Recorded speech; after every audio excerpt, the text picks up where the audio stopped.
சைலபுத்ரி நவராத்திரியின் முதல் நாளில் வழிபடப்படும் துர்க்கையின் முதல் வடிவம். அவருடைய பெயர் மலைமகள் என்று அர்த்தம். ஷைலா என்பதன் பொருள் மலை, புத்ரி என்பதன் பொருள் மகள். அவர் பார்வதியாகிய தேவியின் ஒரு வடிவம். முந்தைய பிறவியில் சதி தேவியாக தக்ஷன் மகளாக இருந்தார். புராணக்கதை: தக்ஷன் ஒரு பெரிய யாகம் செய்த போது சிவனை அவமதித்தார். அதை சகிக்க முடியாமல் சதி தன்னை தகன குண்டத்தில் அர்ப்பணித்தாள்.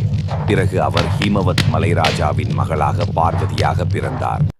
முக்கிய அர்த்தம்: மா சைலபுத்ரி, உறுதி, தூய்மை, மன உறுதி ஆகியவற்றின் அடையாளம். சவால்கள் இருந்தாலும் மனம் தளராமல் பக்தியில் நிலைத்து இருக்க அவர் நம்மை தூண்டுகிறார்.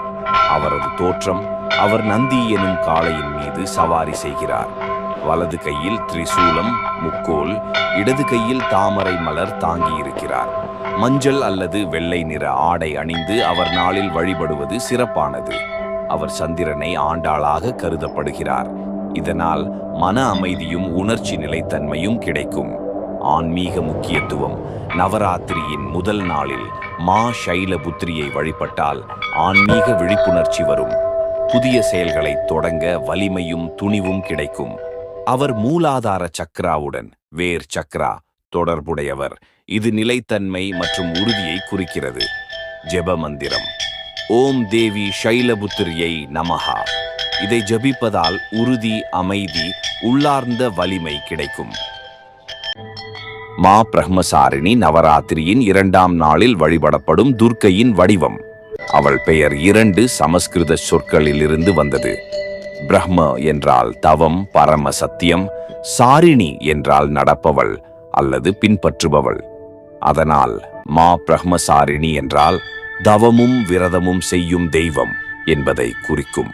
சதிதேவியாகிய அவள் தக்ஷனின் யாகத்தில் தன்னை அர்ப்பணித்த பின் மீண்டும் ஹிமவான் மன்னனின் மகளாக பார்வதியாக பிறந்தாள். சிறு வயது முதலே பார்வதி சிவபெருமானை ஆழமாக நேசித்தாள். அவரை திருமணம் செய்ய வேண்டும் என்று ஆசைப்பட்டாள். நாரதர் அவளிடம், சிவபெருமான் உன் பக்தியை ஏற்க நீ கடினமான தவம் செய்ய வேண்டும் என்று கூறினார். பார்வதி எல்லா சுகங்களையும் விட்டுவிட்டு மலைகளில் ஆயிரக்கணக்கான ஆண்டுகள் தவம் செய்தாள். ஆரம்பத்தில் பழங்களும் மலர்களும் மட்டுமே உண்டு வாழ்ந்தாள். பிறகு இலைகளில் மட்டும் வாழ்ந்தாள். இறுதியில் இலைகளையும் கைவிட்டு முழுமையான விரதம் இருந்தாள். கடுமையான பசி, குளிர், சிரமம் எல்லாவற்றையும் தாங்கியும் அவளது மனம் ஒருபோதும் குலையவில்லை. அவளுடைய இந்த நிலையான பக்தியைக் கண்டு சிவபெருமான் தோன்றி, உன் உறுதி என்னை நெகிழச் செய்தது. நான் உன்னை என் துணைவியாக ஏற்றுக்கொள்கிறேன் என்று அருளினார். அப்படியே பார்வதி மா பிரம்மசாரிணி என்று அழைக்கப்பட்டாள். அவள் வெள்ளை உடை அணிந்தவளாகவும், வலது கையில் ஜபமாலை, இடது கையில் கமண்டலு தண்ணீர் பானை பிடித்தவளாகவும், காலணியின்றி எளிமையுடன் நடப்பவளாகவும் வர்ணிக்கப்படுகிறாள். நவராத்திரியின் 3ஆம் நாளில் நாம் வழிபடுகிறவர் துர்க்கையின் வடிவம் மா சந்திரகண்டா. ஒரு காலத்தில் பார்வதி தேவிக்கு திருமணமாக இறைவன் சிவனை பெற வேண்டும் என்ற விருப்பம் இருந்தது. அதற்காக அவள் கடுமையான தவம் செய்தாள். இறுதியில் சிவபெருமான் அவளது பக்தியால் மகிழ்ந்து அவளுடன் திருமணம் செய்ய சம்மதித்தார். திருமண நாள் வந்தது.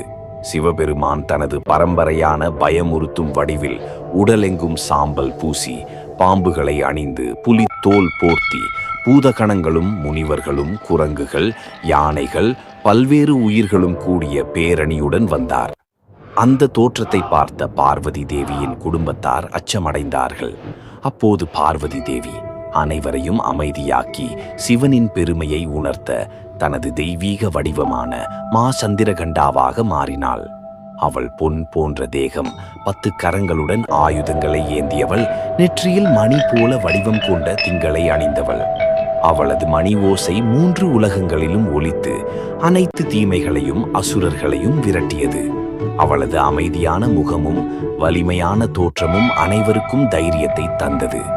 இதனால் சிவபெருமான் மகிழ்ந்து அழகான மணமகன் வடிவில் மாறி திருமண நிகழ்வை சிறப்பித்தார். மா சந்திரகண்டா நமக்கு தைரியம், அமைதி, நீதியை கற்பிக்கிறார். சிரமங்களையும் பயத்தையும் பக்தியுடனும் துணிவுடனும் எதிர்கொள்ள வேண்டும் என்பதை கூறுகிறார். அவளை வழிபட்டால் தடைகள் நீங்கி குடும்பத்தில் ஒற்றுமையும் ஆனந்தமும் வளரும். நவராத்திரியின் 4வது நாள் வழிபடப்படும் வடிவம் மா குஷ்மாண்டா. குசிறிய உஷ்மா சூடு ஆற்றல் அண்ட பிரபஞ்ச முட்டை என்ற 3 சொற்கள் சேர்ந்து வந்த பெயர். அதாவது சிறிய புன்னகையால் பிரபஞ்சத்தை உருவாக்கிய தேவி என்பதை குறிக்கிறது. கதை பழைய காலத்தில் பிரபஞ்சம் உருவாகும் முன்னர் எங்கும் இருள் மட்டுமே இருந்தது. சூரியன் இல்லை, நிலா இல்லை, நட்சத்திரம் இல்லை, ஒரு வெறுமை. அப்போது அதிசக்தியான தேவி புன்னகையிட்டாள். அந்த புன்னகையில் இருந்து ஒரு பிரகாசமான ஒளி தோன்றியது. அந்த ஒளி ஒரு பிரபஞ்ச அண்டமாக கோஸ்மிக் எக் மாறி அதிலிருந்தே உலகங்களும் உயிர்களும் தோன்றின. பின்னர் அவள் பிரம்மா, விஷ்ணு, சிவா என்ற தெய்வங்களை உருவாக்கி உருவாக்கம், காக்கை, அழிப்பு எனும் பணிகளை அவர்களுக்கு ஒப்படைத்தாள். அவள் சூரியனின் மையத்தில் தங்கி அங்கிருந்து ஒளி, சூடு, உயிர் அனைத்தையும் அனுப்புவதாக நம்பப்படுகிறது. அதனால் அவளை ஆதிசக்தி என்றும் அழைக்கிறார்கள். அவளின் உருவம் வாகனம், சிங்கம், துணிச்சலின் அடையாளம். கைகளில் ஆயுதங்கள், சக்கரம், வில், அம்பு, கேடயம், பூ, அமுதக் கலசம், ஜபமாலை, தியானம் மற்றும் ஆன்மீக வளர்ச்சியின் குறியீடு. ஆசிகள், ஆரோக்கியம், செழிப்பு, உயிர் உற்சாகம். அறியப்படாத தகவல்கள் ஒன்று. குஷ்மாண்டா என்ற பெயர் பூசணிக்காய் என்ற அர்த்தத்தையும் தருகிறது. எனவே நவராத்திரியில் பூசணிக்காய் நிவேதனம் செய்யும் வழக்கம் சில பகுதிகளில் உள்ளது. 2. அவள் மட்டுமே சூரியனுடன் நேரடியாக தொடர்புடைய துர்கா வடிவமாக கருதப்படுகிறாள். 3வது யோகிகள் கூறுவதாவது, அவளை தியானித்தால் உயிர் சக்தி, பிராணசக்தி அதிகரிக்கும், நீண்ட நாள் நோய்கள் குணமாகும். 4வது அவளது மனப்பாங்கு, சங்கல்பம் மூலம் தேவர்கள், அசுரர்கள், மனிதர்கள் தோன்றினார்கள் என்று புராணங்கள் கூறுகின்றன. 5. சில நாட்டுப்புற வழக்கங்களில் அவள் விவசாய வளமும் மகப்பேருக்கும் ஆசீர்வாதம் அளிப்பவளாக. நவராத்திரியின் 5ஆம் நாளில் நாம் மா ஸ்கந்தமாதாவை வழிபடுகிறோம். ஸ்கந்தன் என்பவர் கார்த்திகேயன், தேவர்களின் படைத்தளபதி. மாதா என்றால் தாய், அதனால் அவள் பெயர் ஸ்கந்தமாதா. அம்மான் சிங்கத்தில் சவாரி செய்கிறாள். அவள் மடியில் கார்த்திகேயன் அமர்ந்திருக்கிறான். 2 கைகளில் தாமரை மலர், ஒரு கையில் அபயஹஸ்தம் ஆசி, மற்றொரு கையில் தன் குழந்தையை தாங்கியவள். அதனால்தான் அவளை பத்மாசனா தேவி என்றும் அழைக்கிறார்கள். பழைய காலத்தில் தாரகாசுரன் என்ற அசுரன் சிவபெருமான் பெற்ற மகன் மட்டுமே என்னை கொல்ல முடியும் என்று வரம் பெற்றான். சிவன் தவத்தில் மூழ்கி இருந்ததால் அவனுக்கு குழந்தை இல்லை. இதனால் தாரகாசுரன் அகங்காரத்துடன் தேவர்களை வதைத்தான். தேவர்கள் எல்லாம் பார்வதி தேவியை பிரார்த்தித்தனர். அவள் ஹிமவான் மலைமகளாக அவதரித்து சிவபெருமானை திருமணம் செய்தாள். அந்த தெய்வீக சங்கமத்திலிருந்து கார்த்திகேயன், ஸ்கந்தன் பிறந்தான். ஸ்கந்தமாதா தனது பாசத்தால் மகனை வளர்த்து அவனுக்கு ஞானமும் வீரமும் கொடுத்தாள். அவளின் ஆசீர்வாதத்தால் ஸ்கந்தன் தேவர்களின் படையை வழிநடத்தி தாரகாசுரனை வதம் செய்தான். உலகத்தில் அமைதி மீண்டும் நிலவியது. அதனால் தான் அம்மன் மகனை காத்த தாய், உலகையும் காப்பவள் என்று போற்றப்படுகிறாள். மறைந்துள்ள அர்த்தங்கள் 1. இரட்டை அருள். ஸ்கந்தமாதாவை வழிபட்டால் அம்மனின் அருளும் அவள் மடியில் இருக்கும் ஸ்கந்தனின் அருளும் கிடைக்கும். 2ஆம் தாமரை இருக்கை, மாசான இடத்தில் மலரும் தாமரை போல உலகத்தில் வாழ்ந்தாலும் தூய்மையுடன் இருக்க வேண்டும் என்று சொல்லுகிறது. 3ஆம் அன்பும் சக்தியும் சேர்ந்த வடிவு, குழந்தையை தாங்கும் தாய் போல மென்மையானவள். நவராத்திரி திருநாளின் 6வது நாளில் வழிபடப்படுகிற அவதாரம்தான் மா காத்யாயனி. மா காத்யாயனி என்பது தேவியின் அவசரத்திலும் அசுரர்களை காப்பாற்றும் கடுமையான வடிவம். அவள்தான் மகிஷாசுரனை வென்று அழித்தவள் என்பதால் மகிஷாசுர மர்தினி என்று அழைக்கப்படுகிறாள். இந்த பெயர் வந்தது எப்படி என்றால், முனிவர் காத்யாயனர் மிக கடுமையான தவம் பண்ணி அம்மா என் மகளாக பிறக்கணும் என்று வேண்டினார். அவரது பக்தியால் மகிழ்ந்த தாயே அவருடைய மகளாக பிறந்ததால் அவள் பெயர் காத்யாயனி ஆனது. பண்டைய காலத்தில் அசுரன் மகிஷாசுரன் பெரிய தவம் பண்ணி பிரம்மாவிடம் ஒரு வரம் வாங்கினான். எந்த மனிதனாலும் எந்த தேவனாலும் எனக்கு சாவு வரக்கூடாது. இந்த வரத்தால அவன் பெருமை பிடிச்சு மூவுலகத்தையும் துன்புறுத்த ஆரம்பிச்சான். தேவர்களை வென்று சுவர்க்கத்தையே கைப்பற்றினான். இந்த துன்பத்தை தாங்க முடியாமல் எல்லா தேவர்களும் பிரம்மா, விஷ்ணு, சிவன் ஆகிய திரிமூர்த்திகளை நாடினார்கள். அவர்களின் ஒளி சக்தி ஒன்று சேர்ந்து அதிலிருந்து ஒரு பிரகாசமான தேவி தோன்றினாள். அதுவே மா காத்தியாயனி. தங்க நிற தோற்றம், 3 கண்கள், அலை போல் பாயும் கூந்தல், 4 கைகளோடோ சில சமயம் 18 கைகளோடோ வர்ணிக்கப்படுகிறாள். கைகளில் வாள், திரிசூலம், வில், வஜ்ராயுதம், தாமரை போன்ற பல ஆயுதங்கள். வாகனமா சிங்கம், அது தைரியத்துக்கும் வலிமைக்கும் அடையாளம். மா காத்தியாயனியும் மகிஷாசுரனும் இடையே பெரிய யுத்தம் நடந்தது. பல நாட்கள் போராடினாங்க. இறுதியில் மகிஷாசுரன் மாட்டின் வடிவம் மகிஷம் எடுத்து வந்தபோது அம்மா தன் திரிசூலத்தால அவனை தாக்கினாள். அந்த அடியில் மகிஷாசுரன் உயிர் இழந்தான். அதோட மூவுலகத்திலும் மீண்டும் அமைதி நிலவியது.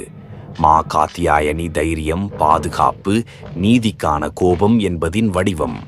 அவளை வணங்குபவர்கள் பயம், எதிரி, தடைகள் எல்லாம் தாண்டும் வலிமை பெறுவார்கள். பகவத் புராணத்துல கூட விருந்தாவனத்து கோபிகைகள் மா காத்தியாயனியை வழிபட்டு கிருஷ்ணனையே கணவனாக பெற வேண்டும் என்று வேண்டினாங்கன்னு சொல்லியிருக்கிறது. நவராத்திரி 6ஆம் நாளில் மா காத்தியாயனியை வழிபடுறவங்களுக்கு திருமண தடைகள் நீங்கும், மன அமைதி வளரும், தைரியம், ஒற்றுமை, வளம் கிடைக்கும். மா காலராத்திரி நவதுர்க்கையின் 7வது ரூபம். நவராத்திரியின் 7ஆம் நாளில் சப்தமி அவளை பூஜை பண்ணுவாங்க. அவள்தான் துர்க்கையின் மிகவும் பயங்கரமான, அதே சமயம் காப்பாற்றும் ரூபம். அவங்க பேரு 2 சொல்லிலிருந்து வந்தது. காலா, நேரம், மரணம், இருள், ராத்திரி, இரவு, அதாவது காலத்தின் இரவுன்னு அர்த்தம். எல்லா தீமையையும் அழிக்கும் சக்தி. ஒரு நாள் சும்பன், நிசும்பன் அசுரர்களும் அவர்களோட படைத்தலைவர் ரக்தபீஜனும் 3 உலகத்தையும் துன்பப்படுத்த ஆரம்பிச்சாங்க. ரக்தபீஜனுக்கு ஒரு வரம் இருந்தது. அவனோட ரத்தம் ஒரு துளி கூட தரையில் விழுந்தா அதிலிருந்து இன்னொரு ரக்தபீஜன் உருவாகும். இவர்களை அழிக்க தேவர்கள் பார்வதி அம்மன் கிட்ட உதவி கேட்டார்கள். பார்வதி பயங்கரமான வடிவமா மாறினாங்க. அதுதான் காலராத்திரி. அவள் இரவின் இருளைப் போல கருப்பு நிறம், சிதறிய கூந்தல், மின்னலால ஆன மாலையோடு, 3 தீப்பொறி மாதிரி கண்களோடு, மூச்சிலிருந்து தீ வெளிவந்த மாதிரி இருந்தாங்க. கழுதையை வாகனமா ஏறி ஒரு கையில வாள், இன்னொரு கையில வஜ்ரம் வைத்திருந்தாங்க. இன்னொரு கை ஆசிர்வதிக்கிற நிலை அபயஹஸ்தம்ல இருந்தது. காலராத்திரி ரக்தபீஜனோட சண்டை போட்டப்போ அவனை ஒவ்வொரு தடவையும் காயப்படுத்தினாலே அவன் ரத்தம் விழுந்ததும் பல அசுரங்கள் தோன்றின. இதை தடுக்க அம்மன் தன் பெரிய நாக்கை விரிச்சு ரக்தபீஜனோட ரத்தம் தரையில் விழாம முன்னாடியே குடிச்சுட்டாங்க. இப்படித்தான் அவனை அழிச்சுட்டு உலகத்தில் சமநிலையை மீண்டும் ஏற்படுத்தினாங்க. கருப்பு நிறம் அவள் இருளை, அதாவது எல்லா தீமையையும் விழுங்கும் சக்தியை குறிக்கும். பயங்கரமான உருவம். அசுரங்களுக்கு பயமாயிருந்தாலும் பக்தர்களுக்கு அன்பான தாயாக இருப்பாங்க. கழுதை வாகனம் எளிமையையும் தாழ்மையையும் காட்டுது. அபயஹஸ்தம் அவள் அழிப்பவளா மட்டும் இல்ல, காப்பாற்றும் தாயும். மா காலராத்திரி நம்ம உள்ளிருக்கும் அறியாமை, அகங்காரம், இருள் எல்லாம் அழிக்கும் சக்தி. பயம், தீய சக்திகள், மந்திரக்கேடு போன்றவைகளிலிருந்து காப்பாற்ற அவளை வழிபடுவாங்க. சிரமங்களில தைரியமும் வலிமையும் கிடைக்க அவளை வணங்குவாங்க. உள்ளார்ந்த விழிப்பு, விடுதலைக்காகவும் அவளை போற்றுவாங்க. பக்தர்கள் நம்புறது என்னன்னா, அவளை நினைச்சாலே ஆழ்ந்த பயங்கள் எல்லாம் மறைந்து சுதந்திரம், அமைதி, ஞானம் கிடைக்கும். மா மகாகௌரி நவராத்திரியின் 8வது நாளில் வழிபடும் துர்க்கையின் வடிவம் மகாகௌரி என்பதற்கு அர்த்தம். மிக வெள்ளை, பளிச்சென்ற ஒளி போல இருப்பவள்.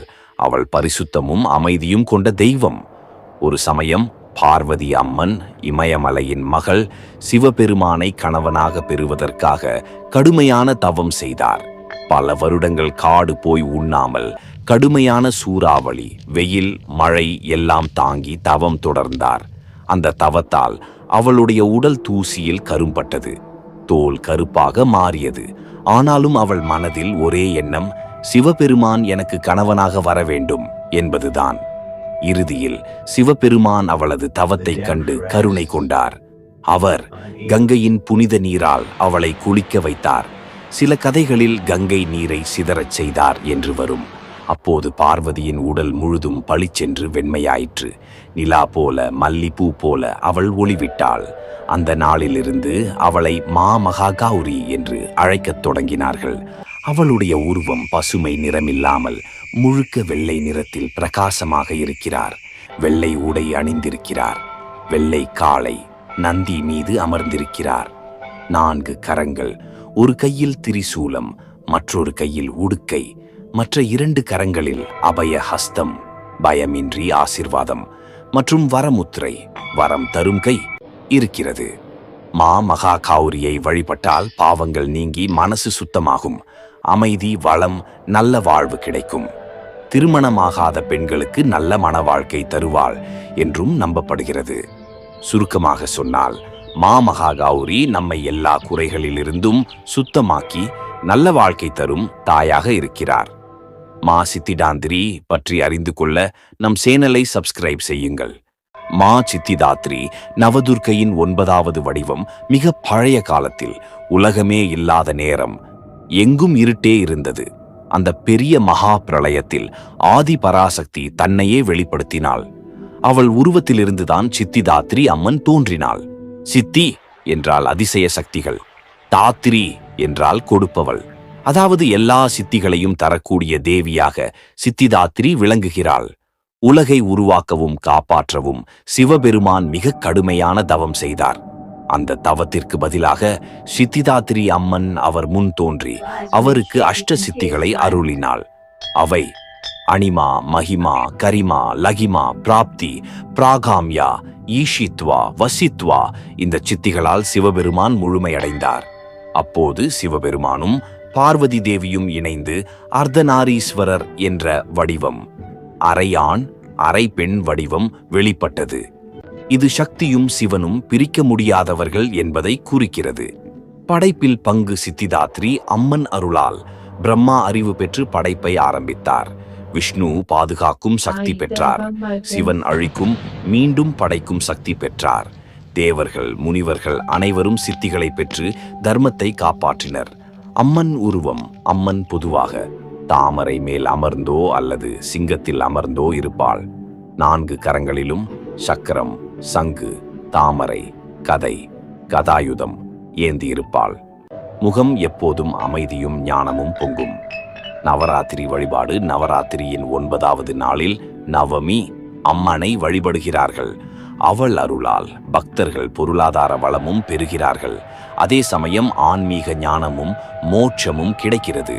யோகிகள், சந்நியாசிகள் இவரை வழிபட்டு சித்தி ஞானம் பெறுகிறார்கள். இதனால் சித்திதாத்திரி எல்லா சித்திகளுக்கும் மூலமாகவும் நவராத்திரியின் நிறைவு சக்தியாகவும் விளங்குகிறாள். இது போன்ற தர்ம கதை அறிந்து கொள்ள நம் சேனலை சப்ஸ்கிரைப் செய்யுங்கள்.